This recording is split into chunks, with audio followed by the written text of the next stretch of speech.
e agradecer também a presença dos senhores e o interesse que desperta a questão das autarquias, do poder local de uma maneira geral, das autarquias em especial, que é aquilo que me compete estar aqui a dizer. Pronto, me foi pedido que abordasse um pouco com os senhores a questão da descentralização e da desconcentração administrativa no âmbito da formulação, da criação, da institucionalização das autarquias, para ser mais correto. Obviamente que não questionei o convite, nem questionei a formulação do tema, mas vim preparado para fazê-lo aqui. Porque quando nós falamos em autarquias, nós temos que partir essencialmente de duas perspectivas. Uma perspectiva é a perspectiva constitucional e a outra perspectiva é a perspectiva do âmbito do direito administrativo. Eu espero, nisso aqui, gostaria de pedir mesmo a vossa paciência. Eu vou usar alguns termos técnicos. Vou tentar fazer o máximo possível uma abordagem que não seja muito técnica. Que nós que tem o mal de ser professor de direito é esse. Nós achamos sempre que todos são juristas e normalmente falamos uma língua, eu costumo dizer, chama-se juridiquês. Juridiquês é uma língua que só os juristas falam e normalmente nem eles entendem, não é? Mas falam. Pronto, é uma língua que fala-se 3 palavras em português, manda 2 em latim, não é? Os outros acham que o sujeito é muito craque, não é? Fica assim a ideia de que é um indivíduo extremamente erudito e tal, mas nem ele mesmo sabe o que disse, mas pronto, passa despercebido. Vou tentar fazer com menos juridiquês possível. Pronto, o que é que nós queremos dizer? Numa perspectiva do direito administrativo, falamos em desconcentração e descentralização. E na perspectiva do direito constitucional, a bem da verdade, no direito angolano nós ainda não temos a perspectiva do direito administrativo. O que nós temos é a perspectiva do direito constitucional. Há uns anos atrás, acho que foi uns 2 anos mais ou menos, pediram-me que fizesse um estudo sobre as autarquias. Pronto, então aprovamos a Constituição em 2010, agora cá estamos e fala-se de tudo da Constituição, menos das autarquias. Vamos despoletar o debate. E o estudo a que me refiro é esse que os senhores têm aí à mão, com essa capa vermelha. E ocorreu-me pensar, mas o que é que eu vou dizer sobre autarquias se elas são entes de direito administrativo? Nós não temos um direito administrativo sobre as autarquias. O que é que eu posso fazer? Olhar para a Constituição, que é a bússola, não é? Para os cristãos, analogia, salvo os exageros, é a Bíblia, não é? Portanto, aquilo que norteia a nossa atividade, especialmente a atividade do Estado, é norteada pela Constituição. Vamos olhar para a Constituição e perguntar o que é que a Constituição diz sobre a institucionalização das autarquias. E as respostas deram esse livrinho que tem aí em mãos. Ora, eu tenho evitado, e aqui vou tentar conceituar rapidamente, quando nós falamos em desconcentração e descentralização, como disse, estamos no âmbito do direito administrativo, é a ideia de que descentralizar pressupõe a criação de outros entes, outras personalidades jurídicas com autonomia própria. Não é? Quando eu digo autonomia, refiro-me à autonomia financeira e administrativa. Agora, desconcentrar é estender a mão, é imaginar que autoridade estatal, sem criar uma outra personalidade jurídica que tenha autonomia e autonomia financeira e administrativa, exerce aquela atividade que é hoje minha. Imaginemos aqui, compete, vamos imaginar, ao Estado as políticas de educação. O Estado pode, por exemplo, delegar esta função criando uma outra instituição que faça esse papel com autonomia administrativa e financeira. Ou o próprio Estado pode fazer por via de um indicado do Estado, para ser mais assim, terra a terra. Bom, isso pode passar de antemão uma ideia de que competirá ao Estado, não é, decidir se quer ou se não quer. E é verdade.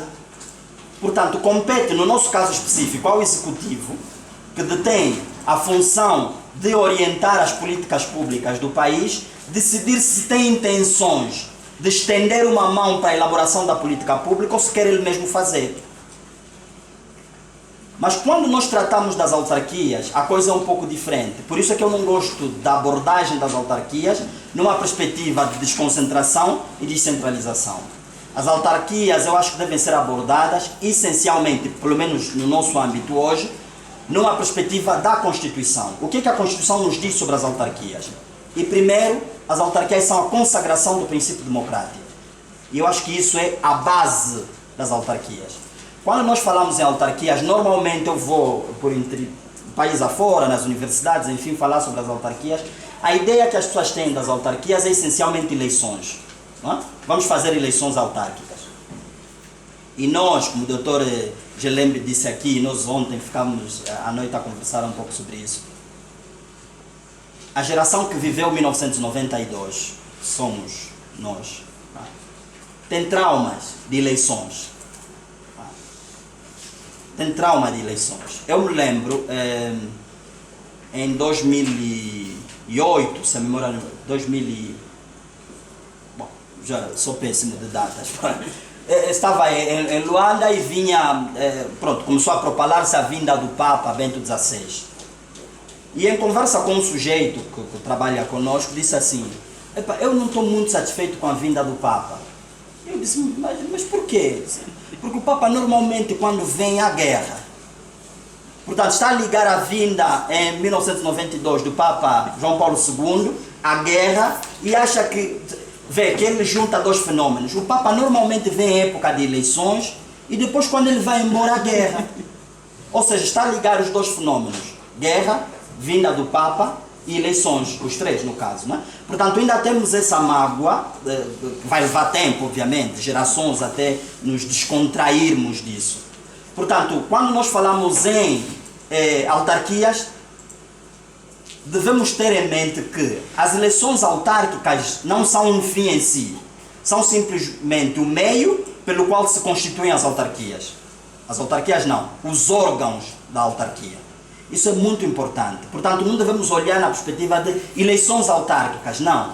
Temos outra perspectiva. As eleições autárquicas são o fio condutor que nos levará a construir os órgãos da autarquia. Mas quando nós falamos em autarquia, por isso é que eu disse que gostaria primeiro de consagrar o princípio democrático. Durante muito tempo,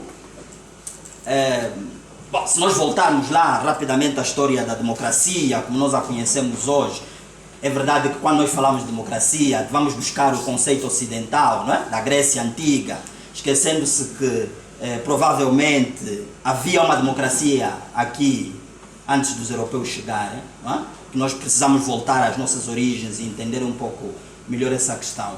Mas na Grécia Antiga a democracia era o governo do povo, onde o povo se reunia, os cidadãos, não é? E decidiam. Só que, quando se fala em cidadão na Grécia Antiga, não é o conceito que nós temos hoje de cidadão. Cidadão era um número de pessoas muito restrita. Eram homens, excluem-se as mulheres, não é? Não eram cidadãs. E depois excluem-se também, eram homens livres. Os escravos não eram cidadãos, não é? E, portanto, quando estamos a falar de cidadão, todos os cidadãos da Grécia provavelmente coubessem numa sala como essa, não é? Portanto, se fosse a hora de decidir democraticamente, obviamente que era, não é? Uma assembleia como essa, todos sentados, quem concorda, quem discorda, levanta a mão e resolve-se o problema. Nos dias de hoje, quando nós falamos em cidadania, estamos a falar de todos nós, somos muitos. Não é?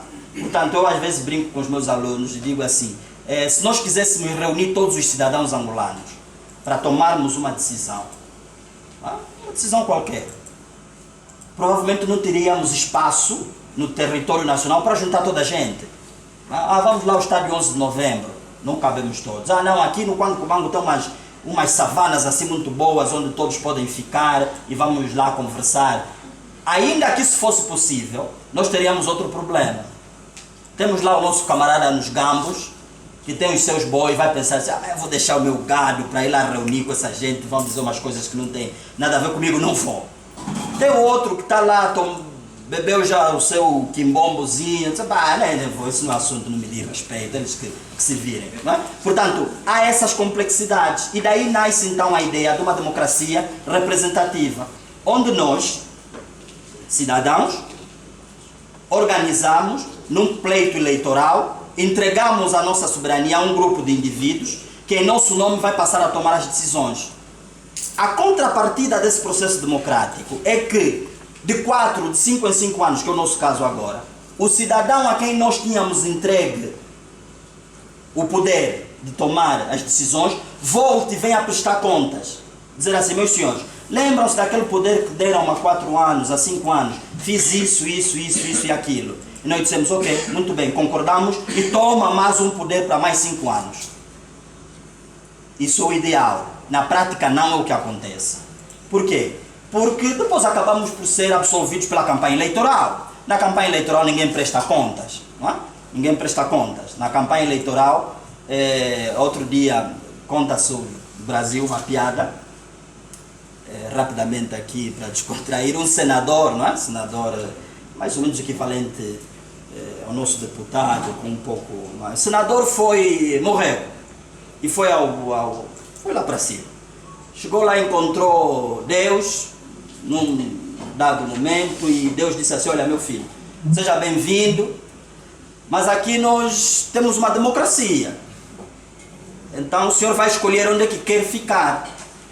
Esse aqui é o paraíso, é? Tudo calminho, uns anjos lá tocaram umas harpas, é?